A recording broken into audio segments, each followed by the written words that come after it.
Muy buenas tardes, querida familia de Euroespacio. El día de hoy vamos a hablar de un tema muy interesante que es cáncer testicular y para ello tenemos como invitado al doctor Eduardo Ordóñez Campos, quien es especialista en urología oncológica. Bienvenido, Eduardo, muchas gracias por estar aquí con nosotros. Hola Claudia, muchas gracias por la invitación. Y hablando del cáncer testicular, me gustaría un poquito saber eh, qué tan frecuente es en México este cáncer o en el mundo y ya enfocándonos en México. En nosotros es el tumor más frecuente en menores de 40 años. Entonces es un Ok. tumor frecuente. Ok. Y el paciente, ¿cómo empieza a detectar que puede tener un tumor en los testículos? Normalmente casi todos los tumores son asintomáticos. Entonces, en este caso, en el tumor testicular, el paciente lo que llega a notar es un aumento de volumen en el testículo afectado. Ok. Que normalmente no genera dolor. Muchas veces eso es lo que puede condicionar que el paciente no busque una atención de manera oportuna y de ahí un poco los retrasos en el diagnóstico. ¿Y este aumento de volumen se ve, lo siente o cómo debería de ser? ¿Cómo para que pues los jóvenes estén atentos? Con la autoexploración, ¿no? Durante el baño, durante la limpieza genital, palparse de manera bilateral los testículos y de esa manera tratar de identificar si sienten alguna bolita, algún nódulo que días previos o semanas previas no lo tenían, es cuando hay que acudir como a una revisión por parte del especialista. Y esta revisión, autoexploración, o sea, supongo que es así como nosotras las mujeres con respecto al cáncer de mama, ¿cada cuánto lo deben de hacer? ¿Es diario? ¿Es una vez al mes? ¿Una vez cada 15 días? Pues no hay como un periodo, pero lo que se puede hacer es una vez al mes durante el baño, poner más énfasis a la hora de que se están palpando los testículos para tratar de identificar como alguna lesión, ¿no? Porque hacerlo todos los días, pues llega a Sí. ser también algo molesto y eso también genera inflamación. Ah, okey. Entonces, y solamente de repente, si llegaran a notar algo, hacerlo con mayor detalle. ¿Y desde qué edad, deberían de empezar a hacerse esta autoexploración? Pues desde el adolescente, ¿no? O sea, obviamente en las primeras edades, pues normalmente quien ayuda al baño son los padres, pero llega un momento en que el niño ya no quiere el auxilio como que en esta etapa. Entonces lo que hacemos es que el adolescente se esté durante el baño revisando para si en algún momento identifica alguna lesión, alguna bolita, platicarlo con la familia para buscar la atención adecuada. Y una vez que lo detecta, ya sea los padres o lo detecta el adolescente o el joven, eh, deben sacar una cita con un especialista en urología o con el médico general, ¿con quién deben de acudir? Digo, lo ideal sería con el médico especialista. Sabemos que nuestro sistema de salud en ocasiones es difícil tener acceso, entonces todos los médicos generales están capacitados para hacer la exploración y de ellos, si encuentran algo anormal, derivarlo inmediatamente. Pero si el paciente tiene la oportunidad de acudir directamente con el urólogo, sería lo ideal para hacer un diagnóstico correcto. Y en un principio debe hacer solo con un urólogo o de una vez buscar un urólogo también tenga la especialidad de oncología. No, con los urólogos estamos capacitados durante nuestro entrenamiento en la residencia y en la especialidad para hacer un diagnóstico y un tratamiento correcto del cáncer testicular. O sea, no se necesita la especialidad en oncología para que No, lo haga. no, porque normalmente Okey. en urología cubre esa parte de la patología en nosotros. Y ya llega la persona al urólogo y le hacen la exploración. ¿Qué sigue? Para saber, para que nuestros escuchas sepan a qué podrían enfrentarse, ¿no? Un poquito, que ¿qué sigue? Normalmente cuando evaluamos a un paciente, se hace la exploración física, si se corrobora el diagnóstico de que hay una lesión a nivel testicular, necesitamos hacer tanto estudios bioquímicos como estudios de imagen para que nos ayuden a corroborar el diagnóstico.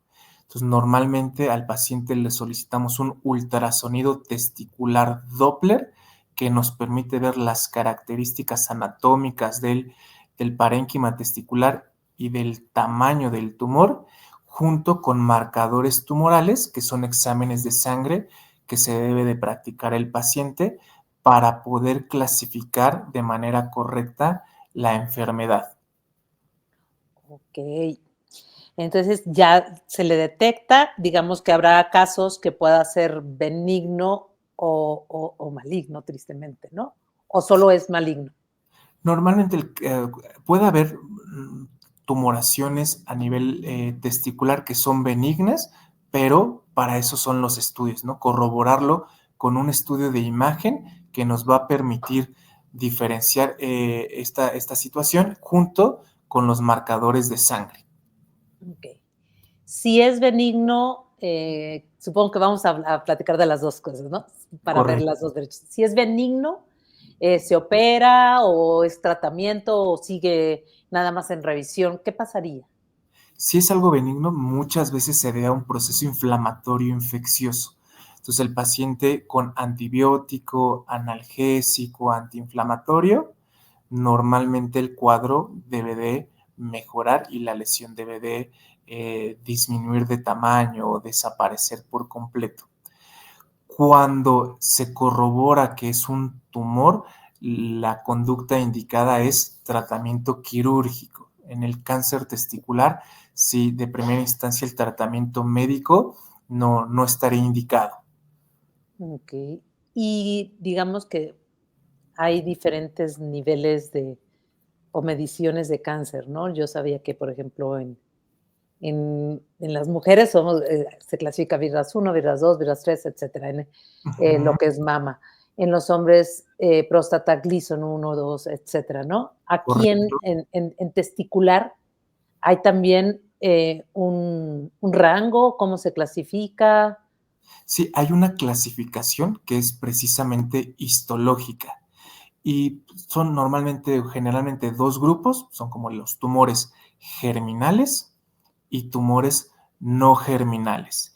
Y a partir de ahí hay una serie como de subtipos, pero en términos generales, de esa manera se clasifica el cáncer testicular. ¿Y qué sería un germinal y un no germinal? No germinal. Los tumores germinales son aquellos que se originan en las células de la gónada, del testículo, ¿ok?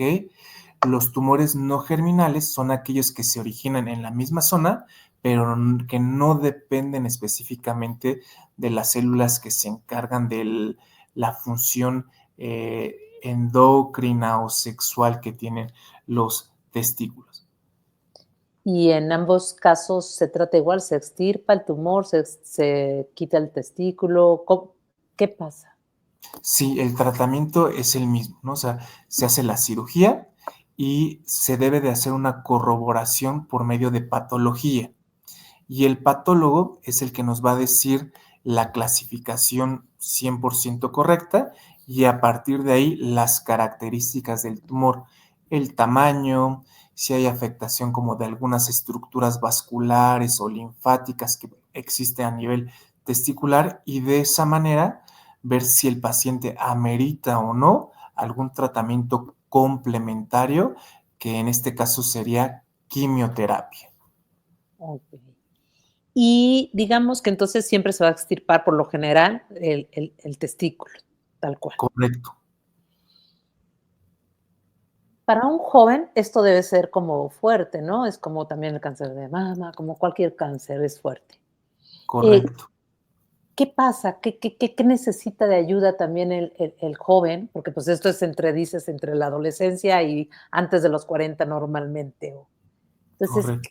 ¿qué pasa? ¿Cómo ayudar a un joven que está teniendo este problema? ¿Qué recomendarías? Lo ideal es trabajar con un equipo multidisciplinario.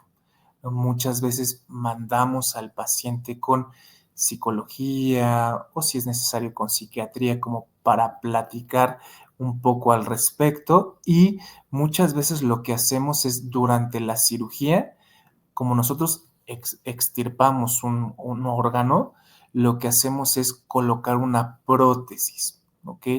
Que eso lo que hace es que no haya tanta asimetría en la bolsa escrotal y eso anímicamente al paciente le ayuda para no sentir que en esa zona ya no hay nada, ¿no? Y más adelante, eh, cuando el paciente empieza a tener actividad sexual, no tenga algún problema con su pareja por esta causa. Ah, okey. Y para que se sienta seguro, supongo, ¿no? Correcto, sí, para tener. Eso es lo que es importante. Sí, no, porque si no se coloca la prótesis, lo que pasa Ujú, es que el lado afectado, la bolsa se contrae por completo. Entonces, sí, de manera visual se ve una simetría y eso muchas veces puede afectar la parte anímica de los pacientes. claro. Y una pregunta, ¿esto, el que le extirpen uno o 2 testículos, afecta en su vida sexual? Porque a lo mejor muchos creen que sí. Me gustaría No, que explicaras un poquito cómo les va a afectar en su vida. no, afortunadamente en cuanto al desempeño sexual no hay ningún problema. Y en cuanto a la paternidad, ¿no? Los testículos, una de las funciones es la producción de espermatozoides. Ujú. Entonces, el testículo sano empieza poco a poco a compensar la función y hay pacientes que logran tener familia a pesar del diagnóstico del cáncer testicular y es muy infrecuente que un paciente desarrolle tumores testiculares bilaterales, afortunadamente, Qué bueno. porque ahí sí estamos como en más problemas y normalmente buscamos como apoyo de criopreservación para más adelante tener algún método de reproducción asistida, pero afortunadamente son unilaterales. Okey. La gran mayoría, digo, sí puede haber casos, pero afortunadamente son los menos. Y una pregunta, ¿hay un por qué surge esto? ¿Hay una razón? ¿Hay una forma de prevenirlo? Hay factores de riesgo, ¿no? Como el principal factor de riesgo es genético, ¿no? Si en la familia, la rama directa, papá, hermano, abuelos, tiene el antecedente, no quiere decir que el paciente o el hijo va a tener tumor testicular, pero el riesgo aumenta. Otro de los factores de riesgo es la criptorquidia, que es que el testículo durante el desarrollo embrionario no tiene un descenso adecuado hacia la bolsa escrotal y se queda en el trayecto. Y eso Mm, lo que ocasiona es que el parénquima testicular está en contacto con diferentes, eh, eh, con una diferente temperatura o diferentes, eh, eh, ¿cuál sería la palabra? Con otros factores que hacen que el testículo que no desciende tiene mayor riesgo de transformarse en algo maligno. Entonces, de ahí por eso la importancia que desde bebés, cuando llevamos al hijo con el pediatra, la exploración y revisar que los testículos se encuentren en la bolsa escrotal y de no ser así, se requiere o tratamiento hormonal los primeros meses o si el tratamiento hormonal no fue suficiente, un descenso a través de cirugía. okey, pero entonces sí hay una forma un poco de prevención Correcto, en en pacientes, ese caso, correcto. en el caso en que no se formó bien, digamos. Sí, exactamente, que no tuvo un descenso adecuado. Okey. ¿Y la alimentación juega un factor, el fumar para los jóvenes, el alcohol, no sé, hay algún factor de riesgo ahí? No hay como tal, donde está establecido que fumar o el alcohol te predisponga a cáncer testicular, pero, pues, lo ideal es, hacerlo con moderación o de preferencia no hacerlo. Ok, gracias. Y para concluir, ¿qué les dirías a los que nos están escuchando, ya sean mamás, papás y jóvenes, ¿no?